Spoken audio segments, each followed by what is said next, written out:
The first time I noticed something was wrong in my perfect life was when my wedding ring vanished from its usual spot on my nightstand. I found it later, tucked behind my jewellery box, but I knew I hadn't put it there. My name is Trisha, and 6 months ago, I thought I had everything. A beautiful home, a charming husband, and the kind of financial security most people only dream about. Now, I'm not so sure about any of it. Darling, are you sure you didn't just forget? Mark's voice was honey-sweet as he helped me search that morning. You've been under so much stress since your father passed. I hadn't been under stress. I'd been grieving, yes, but I was handling it well. I never put my ring behind things, Mark. You know that. He wrapped his arms around me, and I felt his chest rise with a gentle sigh. Maybe we should talk to someone, a professional. I don't need a therapist because I misplaced a ring, but it wasn't just the ring. Last week, my calendar showed appointments I never made. Yesterday, I found my car in a different spot in the garage. Small things. Things that made me sound crazy when I said them out loud. The doorbell rang, and Mark's face lit up. That must be Mum. Greta swept in like she owned the place, her Hermes scarf trailing designer perfume. Trisha, darling, you look tired. Have you been sleeping? I'm fine, Greta. I forced a smile. Just busy with the foundation work. Oh yes, all those charity obligations. She settled onto our leather sofa, her eyes sharp despite her soft tone. It must be overwhelming, especially now that you're handling your father's estate. Mark brought coffee, and I watched as mother and son exchanged a look I couldn't quite read. Speaking of the estate, Greta continued, Mark tells me you've been a bit scattered lately. Scattered? I set my cup down harder than necessary. What does that mean? Mum's just concerned, Mark said quickly, like when you missed the hospital board meeting last week. I didn't miss. I stopped. I distinctly remembered crossing that meeting off my calendar because it had been rescheduled, hadn't it? And the incident with Pearl, Greta added gently. What incident with Pearl? Another loaded look between them. Sweetheart, Mark said, Pearl quit 2 weeks ago after your disagreement. My head spun.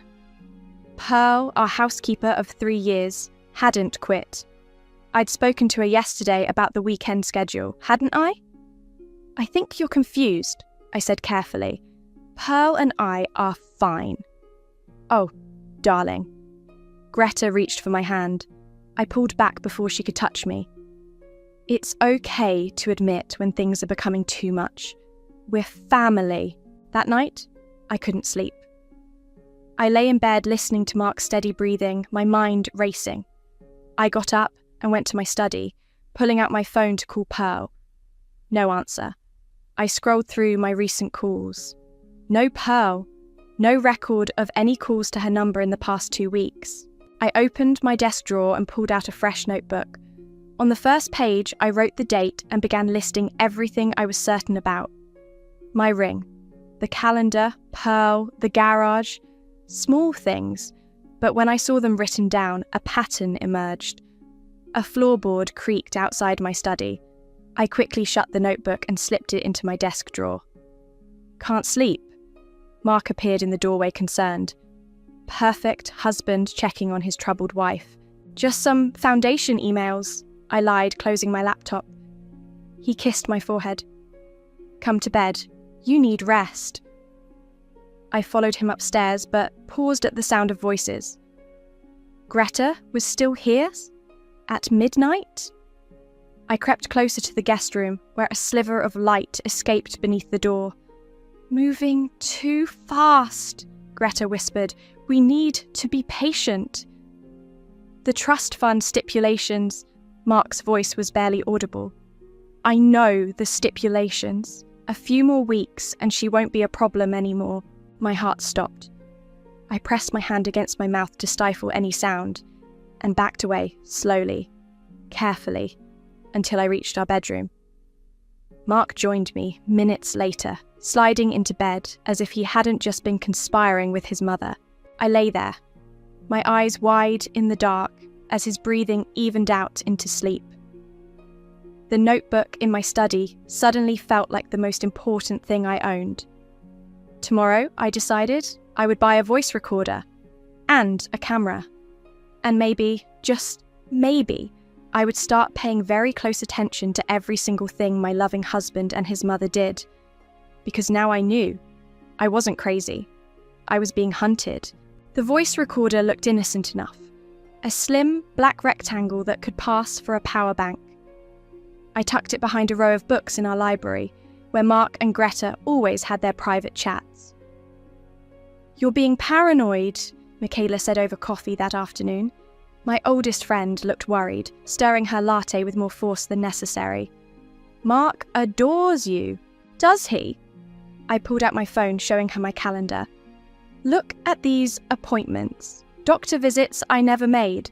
Lunch meetings that don't exist. Someone's been changing my schedule." She frowned, scrolling through the entries. Could it be a sync issue? A sync issue that only affects appointments, that would prove I'm scattered? I took my phone back. Mark keeps telling people I'm missing meetings. Important ones. That's... Michaela hesitated. "Have you considered that maybe... If you suggest I'm imagining things, I swear..." "No," she cut in. "I was going to say, have you considered that maybe this is abuse?" The word hung between us, heavy and ugly.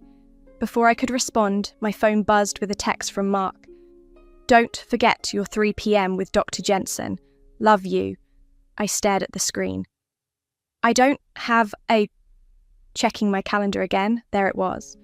An appointment I'd never made with a psychiatrist I'd never heard of. "Okay," Michaela said slowly. "That's not normal."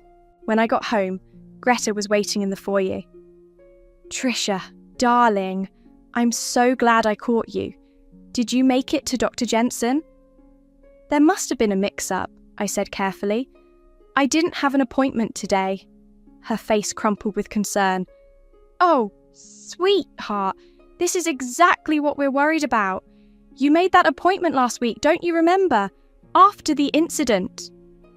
"What incident?" "When you accused Pearl of stealing." Greta's voice was gentle, practiced. "You were so upset, throwing things." "That never happened." "It's okay not to remember. Stress can do terrible things to the mind." She pulled an envelope from her designer bag. "That's why we thought it was time for a proper evaluation. Just to be safe." Inside the envelope was a psychiatric referral. Pre-filled. Waiting for my signature. "We?" My voice was steady, calmer than I felt. "Mark and I are just trying to help. We love you." She touched my arm. "Sweetheart, we can't have another incident." I jerked away from her touch. "I need to lie down." In my study, I pulled out my notebook, adding this latest manipulation to the growing list. My hands shook as I wrote. A shadow fell across my desk. "Everything okay?" Mark stood in the doorway, loosening his tie. "Your mother thinks I need psychiatric help." He crossed the room, his footsteps silent on the thick carpet. "We're worried about you. These memory issues, the paranoia." "I'm not paranoid." "You think someone's changing your calendar?" He picked up my phone. "You think Pearl quit because of some conspiracy? Baby, do you hear yourself?" I snatched my phone back. "Don't touch my things." "See? This isn't like you." He reached for me, but I stepped away. "Let us help." That night, I waited until Mark was asleep before checking the voice recorder. My hands trembled as I plugged in my earphones and pressed play. "Getting worse," Greta's voice crackled through. "The trust fund requires mental competency. If we can prove she's unstable..." "Mum, I know." Mark sounded irritated. "I've got it handled. Tomorrow I'm taking her car keys. She'll think she lost them. And I've got her phone set to sync with mine. Every time she makes an appointment, I'll know. We can work around them, make her look unreliable." The trust lawyer's already concerned. A few more weeks of this. I stopped the recording, bile rising in my throat. Grabbing my laptop, I checked the security cameras I'd installed last week. There, in crisp HD, Greta sliding into my car, taking my keys, typing on my phone. My own husband, my mother-in-law, planning to have me committed. A notification popped up on my phone. Calendar update. New appointment added. I watched in real time as my schedule rearranged itself. Appointments shifting, disappearing, multiplying. A perfect digital trail of a woman losing her grip on reality. My fingers hovered over the keyboard, ready to message Michaela everything. Then I stopped. No. If I was going to fight back, I needed to be smarter. Let them think their plan was working. Let them get confident. Because they'd forgotten one crucial thing. I wasn't just some rich man's daughter. I was Bruce Walsh's heir.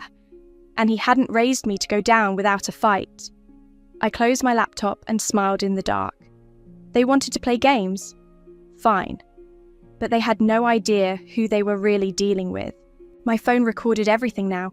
Every conversation, every concerned comment from Mark, every manipulative moment with Greta.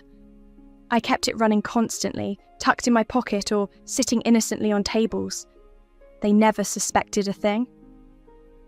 I spoke with Remington today, Mark announced over dinner, casual as could be. He's worried about the Foundation's leadership. I took a sip of wine, playing dumb. Oh? Why's that? Well, with everything that's been happening... He reached across the table, squeezing my hand. He thinks maybe we should consider temporary measures, just until you're feeling better. The recorder caught it all. His fake concern, the slight emphasis on temporary, the way his thumb stroked my wrist like I was a spooked animal. What kind of measures? Nothing dramatic. I just help manage things. The trust fund has provisions for situations like this. I bet it did. The doorbell rang the next morning while Mark was at work. Pearl stood on my doorstep, fidgeting with her purse strap. I had to come, she said, glancing over her shoulder. Mrs. Marshall, Greta, she called me last week. I ushered her into the kitchen, starting the coffee maker. My phone sat between us, recording. She wanted me to sign something. Pearl's hand shook as she accepted the coffee mug. A statement saying you attacked me during one of your episodes. Said I'd be well compensated. Did you sign it? Of course not. I've known you 5 years, Miss Tricia. You're the kindest person I know. She leaned forward. But they're planning something bad. I heard them talking when I was cleaning the library last month. About doctors and commitments and your father's money. I pulled out my notebook. Tell me everything you remember. Later that day, I met Michaela at her law office. She listened to the recordings, her expression darkening with each revelation. This is serious, Tricia. They're building a case for temporary guardianship. She tapped her pen against her desk. With the right doctor's evaluation and enough witness statements, they could have me committed. And once you're in, it's hell getting out. Especially if your husband has power of attorney. She started typing on her computer. We need to move fast. I'm calling Remington myself. No. I held up my hand. Not yet. I need more evidence. Something they can't explain away. You're playing a dangerous game. I'm winning it. That evening, I made a show of taking the fake anxiety medication Greta had given me. Mark watched with obvious satisfaction as I swallowed the pills. Good girl, he murmured, kissing my forehead.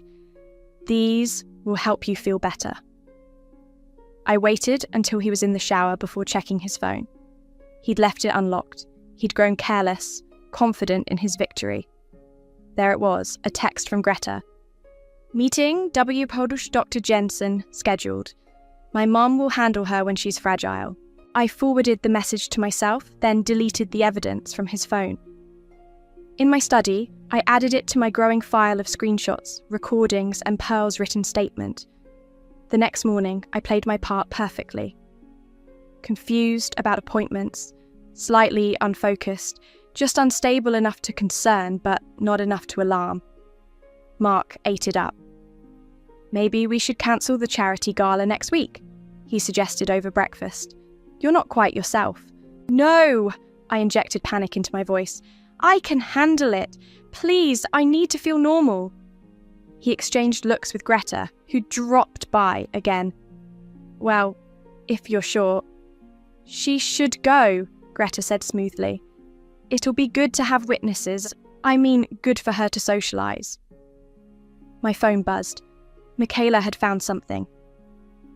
"Dr. Jensen has a history," her text read.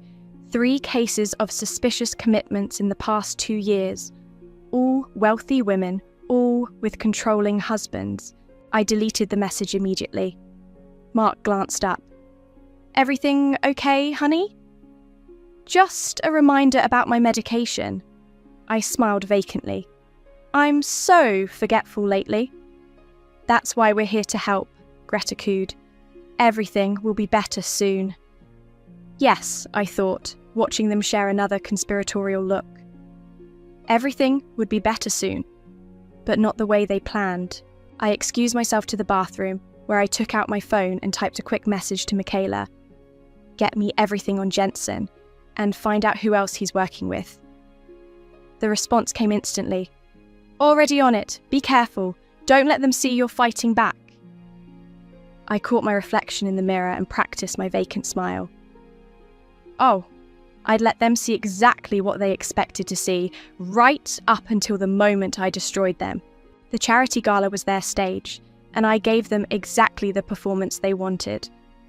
I wandered through the crowd at the art museum, slightly dishevelled, my designer dress just a touch wrinkled. Every now and then I'd stop mid-sentence, looking confused. "Poor thing," I heard someone whisper as I passed. "She's never been the same since her father died." Mark played his role perfectly, the devoted husband managing his unstable wife. He kept his arm around me, steering me away from important conversations, jumping in whenever I spoke. "Darling, you're thinking of last year's events," he'd say smoothly when I mentioned a detail he didn't like. "Remember? Dr. Jensen said these memory lapses might happen." I watched the sympathetic nods, the knowing looks. Every reaction was another brick in the wall they were building around me. "Mark," I said loudly enough for nearby guests to hear, "have you seen my phone? I can't remember where I put it." He pulled it from his pocket. "You gave it to me for safekeeping, sweetheart, after the incident this morning." There had been no incident, but now a dozen witnesses had seen me confused about my phone and my caring husband taking care of me. Greta worked the room like a pro, her voice carrying just enough for others to hear. "We're doing everything we can for her. The doctors are optimistic, but you know how these things can be." During dinner, I deliberately used the wrong fork, then burst into tears when someone mentioned my father's name. Mark escorted me to the bathroom, where I caught him texting rapidly. Back at our table, Greta slipped something into my purse. I knew, without looking, it was another bottle of fake medication. "Your anxiety seems worse tonight," she said loudly. "Did you take your pills?" I fumbled with my purse, letting the bottle drop and roll across the floor. I thought I did. Didn't I?" A waiter retrieved the bottle. More witnesses, more concerned looks. "Maybe we should go home," Mark suggested, his voice dripping with concern. "You're not well." "No!" I grabbed his arm, playing up the desperation. "Please, I can do this. I need to do this." He shared a meaningful look with his mother. I'd given them exactly what they wanted, a public display of instability. Later that night, while Mark was in the shower, I checked my email. Michaela had sent me something urgent, a psychiatric assessment form, already filled out with my name. My hands shook as I read it. According to this document, I was suffering from paranoid delusions, specifically the belief that my husband was trying to steal my inheritance. It detailed incidents that never happened, medications I'd never taken, and patterns of behaviour I'd never exhibited. The form was dated for next week's appointment. the one I hadn't even had yet. I forwarded the document to my secure email account and deleted all traces just as Mark came out of the bathroom. "You seemed a bit overwhelmed tonight," he said, sliding into bed beside me. Did I? I kept my voice small, uncertain. "Everything's just so fuzzy sometimes." He pulled me close, and I forced myself not to stiffen. "That's why we're getting you help. Dr. Jensen is the best. He'll know exactly what to do." I'm sure he will, I thought, remembering the pre-written assessment. The next morning, I met Michaela in a coffee shop across town. I told Mark I was getting my hair done, something he could easily verify later when I came home with a slightly different style. "They're moving faster than we thought," Michaela said, sliding the printed assessment across the table. "This isn't just about control anymore. They're building a paper trail." "Good," I said, taking a sip of my coffee. "Let them." "Good. Trisha, they're trying to have you committed, and every piece of evidence they create is another nail in their coffin." I pulled out my phone, showing her the recordings from the gala. "I've got them coaching each other on what to say, discussing their plans, even admitting to the fake medication. But the assessment proves they're working with Jensen, that this whole thing is premeditated." I smiled. "They think they're documenting my instability. They're actually documenting their own conspiracy." Michaela stared at me for a long moment. "You're scary sometimes, you know that?" I learned from the best. I thought of my father, his lessons about business and betrayal. "Never let them see you coming," he used to say. My phone buzzed, a text from Mark. "Where are you? Mum's here for lunch?" "Time to go play crazy," I said, standing up. "Make sure everything's ready for next week. When they make their move, I want to be ready to make mine." "Be careful," Michaela called after me. I turned back, my smile sharp as a blade. "Oh, I'm not the one who needs to be careful." Dr. Jensen's office was exactly what you'd expect. Expensive leather chairs, tasteful art, and the kind of silence that screams money. Mark sat to my left, Greta to my right, boxing me in like prison guards. "Miss Trisha," Dr. Jensen said, his voice professionally neutral, "why don't you tell me what brings you here today?" I glanced at Mark, playing up my uncertainty. I'm not sure. Things have been confusing lately." "She's been having episodes," Greta jumped in. "Paranoid accusations, memory lapses." "Please, Mrs. Marshall," Jensen held up his hand. "Let Trisha speak." I twisted my hands in my lap, the picture of nervous energy. "Sometimes I forget things, or I think things happened that didn't happen. At least, that's what they tell me." "What kind of things?" "She accused our housekeeper of stealing," Mark said quickly, had a complete breakdown over it. Jensen made a note. "And how did that make you feel, Trisha?" "I remember it differently," I whispered, "but Mark says I'm wrong. He's probably right. He's always right." Greta dabbed at her eyes with a monogrammed handkerchief.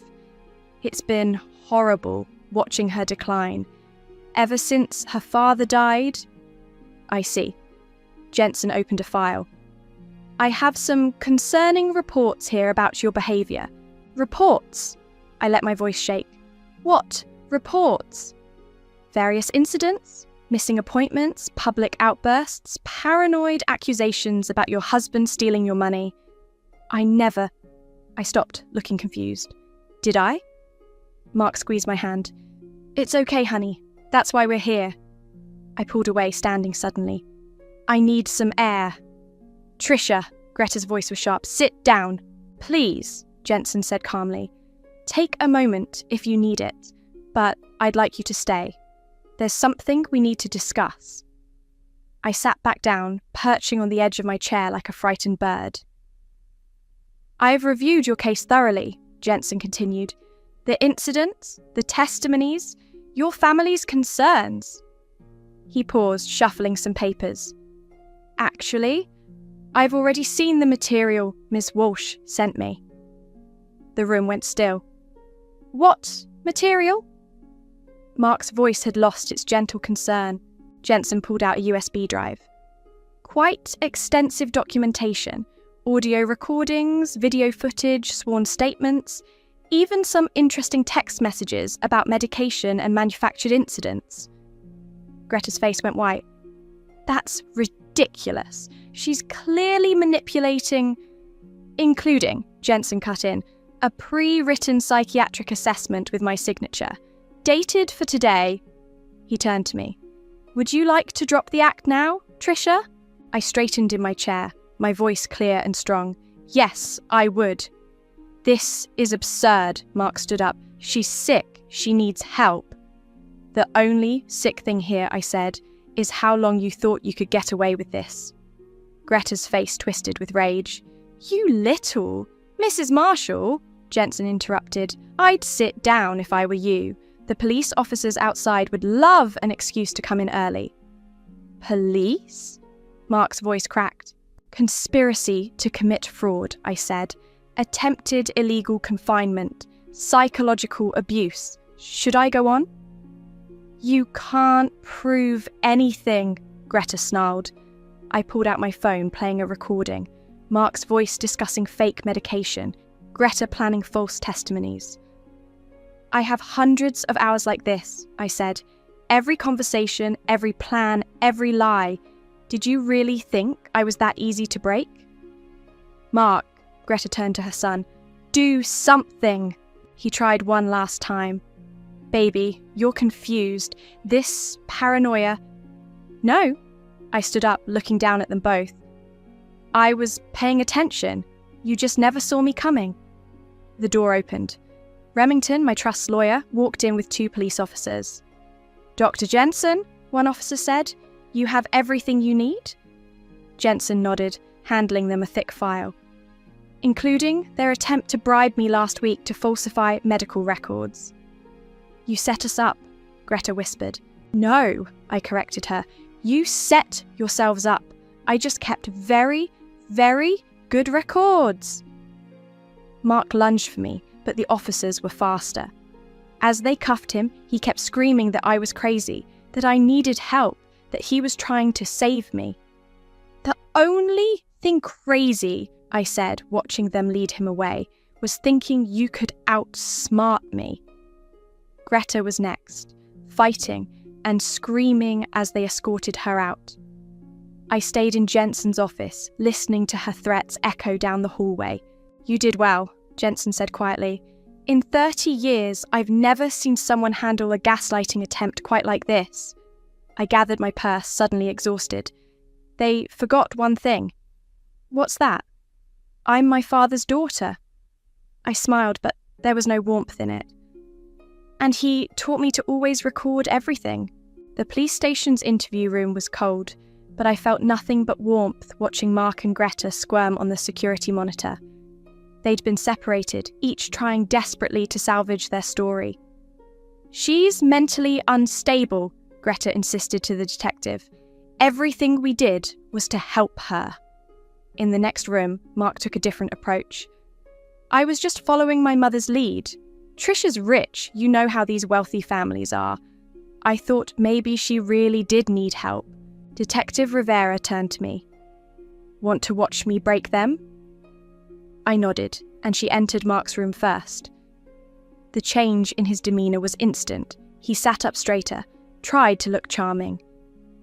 Let's talk about the medication, Rivera said, dropping an evidence bag on the table. The pills your mother supplied. Our lab found interesting results. Mark's face fell. I don't know anything about placebos, Rivera cut in. Designed to look like prescription anti-anxiety medication. That's fraud, Mr. Marshall, and attempted poisoning. You can't prove I knew about that. Rivera played a recording. Mark's voice discussing the fake pills with Greta, planning how to document my reactions to them.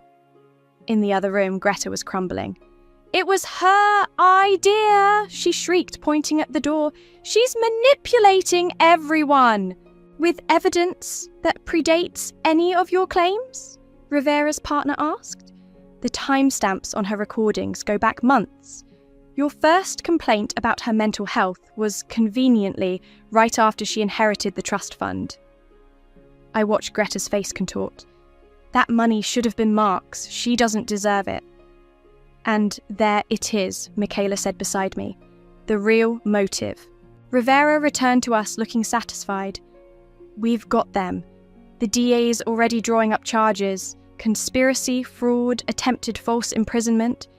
They're looking at serious time. I want to talk to them, I said. Tricia, no, Michaela grabbed my arm. Let the lawyers handle this. 5 minutes, that's all I need.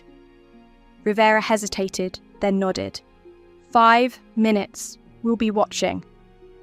I entered Mark's room first. He jumped up, eyes wild. Baby, please, you have to understand. Sit down. He sat. You know what the worst part is? I said quietly.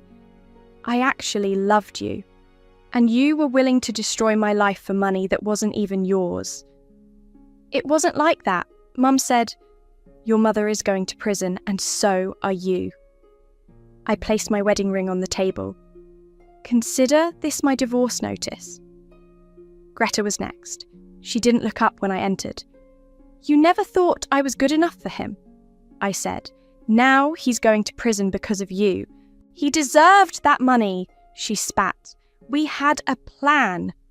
Yes, you did. A stupid, obvious plan that I caught on to immediately. I leaned closer. Want to know your biggest mistake? She finally met my eyes. You thought money made me soft? But money didn't make me. My father did. And he taught me to spot snakes like you from a mile away. Back in the observation room, Rivera handed me a stack of papers. The trust's lawyer is here. He needs your signature on these protection orders. Remington entered, looking grave. Tricia, there's something else. We've uncovered some concerning financial activity in Greta's accounts. Massive debt, hidden loans. This wasn't their first attempt at something like this. What do you mean? 3 other wealthy women in the past 5 years. All married to Mark briefly. All had mental health incidents shortly after. None as wealthy as you, so the stakes were lower. They took settlements to go away quietly. My stomach turned. He's done this before. Not successfully, Michaela said firmly. Not this time. A commotion erupted in Mark's interview room. He was screaming, demanding to see me, claiming he could explain everything. I've heard enough explanations, I told Rivera. Make sure they both get maximum sentences. With this evidence, they'll be lucky to see daylight before they're elderly. I gathered my things, ready to leave this cold place behind. But first, I had one more stop to make. Dr. Jensen was waiting in his office when I arrived. The police called. Congratulations on your victory. Thank you for helping expose them. I should thank you, he said. Your case helped us uncover a larger pattern. Other doctors, other women. You may have stopped something much bigger. I thought about those other women, the ones who settled, who disappeared. They picked the wrong target this time. Indeed, he handed me a card. If you ever need to talk, professionally I mean, my door is open. I took the card, but we both knew I wouldn't call. I'd had enough of doctors, enough of rooms with leather chairs and concerned faces. It was time to reclaim my life, starting with changing every lock in my house. The courthouse steps were crowded with reporters when the verdicts came in. Mark and Greta, once so polished and proper, looked small in their prison jumpsuits. Guilty on all counts, Michaela whispered, squeezing my hand as the judge read the sentences. 15 years for Mark, 12 for Greta. I watched Mark's shoulders slump as the reality hit him. Greta started wailing, her designer mask finally cracking completely. Miss Walsh, reporters shouted, how do you feel about the verdict? Before I could respond, a familiar voice cut through the chaos. She feels vindicated, obviously. Caitlin. My half-sister stood at the bottom of the steps. looking expensive and smug in her Chanel suit. "What are you doing here?" I asked when the reporters had finally dispersed. She shrugged, examining her manicure. "Can't I support my sister in her moment of triumph?" "You've never supported me in anything." "True," she smiled all teeth, "but I did try to warn them about you." I froze. "What?" "I told Greta you weren't as naive as you looked. That daddy dearest had taught you too well." She laughed. "She didn't listen, obviously. Too busy planning how to spend your money."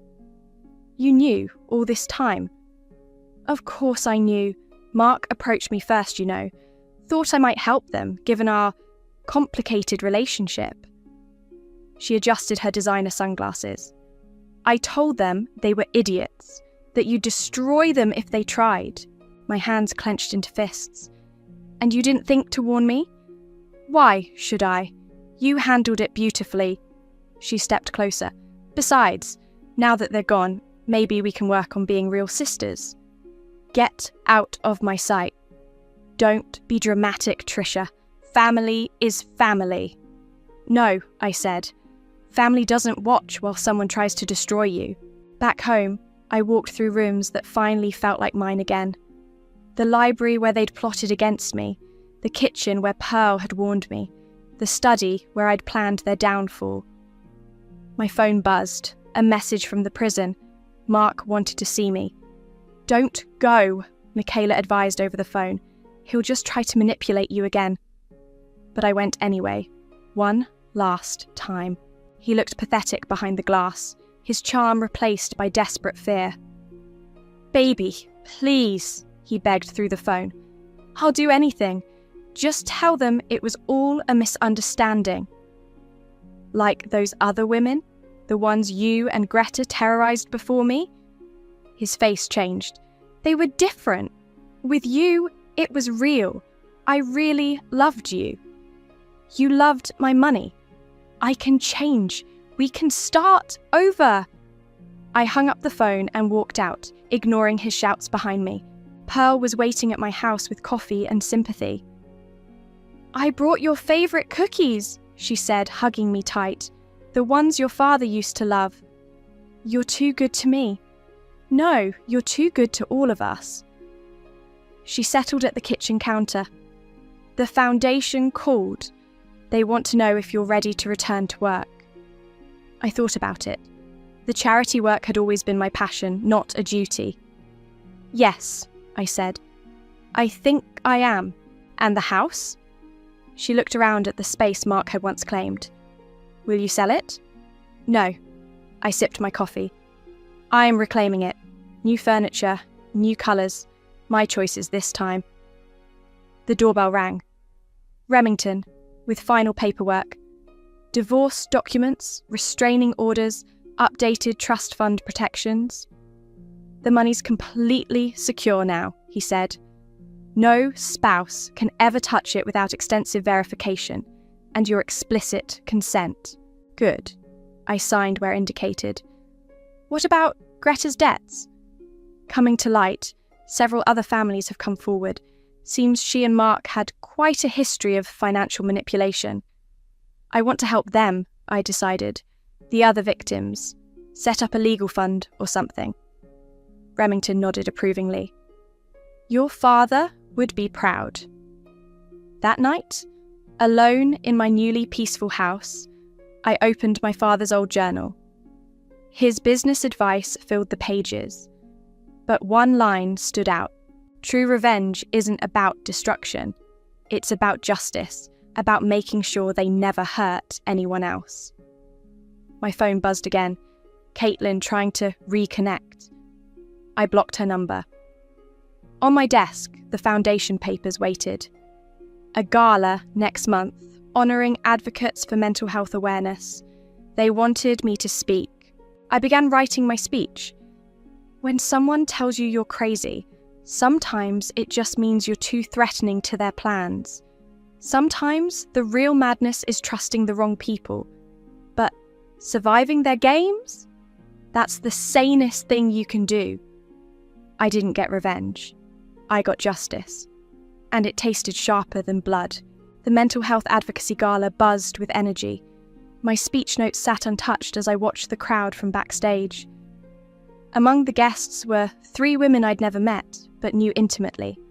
Mark's previous victims, all were here tonight. Ready? Michaela appeared beside me in a shimmer of blue silk. The press is already calling this the event of the season. I'm ready. I smoothed my black dress. Did you see the latest letter from Mark? The one where he claims he's found God and wants forgiveness. She rolled her eyes. Please tell me you burned it. Better. I sent copies to the parole board and his prison therapist. Let them see how he's still trying to manipulate people. The lights dimmed. My cue. Ladies and gentlemen, the host announced, please welcome our keynote speaker, Tricia Walsh. The spotlight felt warm as I took the podium. In the front row, Pearl dabbed her eyes with a tissue. Behind her, Dr. Jensen nodded encouragingly. When I was a little girl, I began, my father taught me to trust my instincts, to keep records, to always have proof. I never understood why until the day my husband and mother-in-law tried to have me committed. The room went silent. They almost succeeded. They had doctors lined up, false witnesses ready, even fake medication to make me seem unstable. But they forgot one thing. Gaslighting only works if you don't see the gas. I spotted one of Mark's previous wives in the audience, nodding slowly. Tonight isn't about revenge. It's about recognition. Recognition that emotional abuse leaves scars deeper than any physical wound. Recognition that sometimes the people closest to us can be our greatest threat. And recognition that surviving doesn't make you paranoid, it makes you powerful. The Foundation's new initiative appeared on the screen behind me. The Walsh Fund for Psychological Abuse Survivors. Legal aid, counselling, financial support. Everything I wished I'd had access to during my darkest days. This fund, I continued, isn't just about money. It's about belief. Because when someone tells you you're crazy, what they're really saying is that your truth threatens their lies. After the speech, Mark's previous wives found me. Sarah, Rachel, and Diana, each with their own story of manipulation and narrow escape. We should have fought harder, Sarah said, gripping her champagne glass. Like you did. You survived, I told her. That's what matters. But you won, Diana added, and now Greta's empire is crumbling. She was right. The investigation had uncovered decades of fraud. Greta's social circle had abandoned her, her assets were frozen, and her reputation was destroyed. Miss Walsh, a young woman approached nervously. I think my brother's wife is going through something similar. Could I get information about the fund? More people gathered, sharing stories, asking questions. The silence was breaking, one voice at a time. Pearl appeared with a phone message. Dr. Jensen says Greta's requesting a psychological evaluation, claiming prison is damaging her mental health. Ironic, Michaela commented. Should we be concerned? No, I said. Let her experience what she tried to inflict on others. The evening wound down, but the energy remained electric. Plans were made, connections formed, promises of support exchanged. Your father would be proud, Remington said as the last guest departed. Though he might be surprised by how you used his business lessons. He taught me to protect myself. I'm just teaching others to do the same. At home, I found another letter waiting. Not from Mark this time. From Caitlin. Still trying to play happy families? Michaela asked. I fed the unopened envelope into the shredder. Some bridges stay burned. My phone lit up with messages from women who'd attended the gala, sharing their stories, offering to help others. A network forming, stronger than any prison walls. I opened my laptop to find an email from the prison warden. Mark had been caught trying to manipulate another inmate's wife into sending him money. His privileges were revoked. "Some people never change," I murmured. "But some people do," Michaela said. "Look what you've built from this mess." She was right. The foundation was thriving, the fund was growing, and women were coming forward, refusing to be silenced. I walked to my father's old study, my study now, and touched the frame holding his favourite quote: "Success is the best revenge." "No, Dad," I said softly, "justice is." Outside, the city lights twinkled like stars. Somewhere out there, another woman was starting to question her reality, starting to gather evidence, starting to fight back. And thanks to tonight, she wouldn't have to fight alone. That was worth more than any revenge could ever be.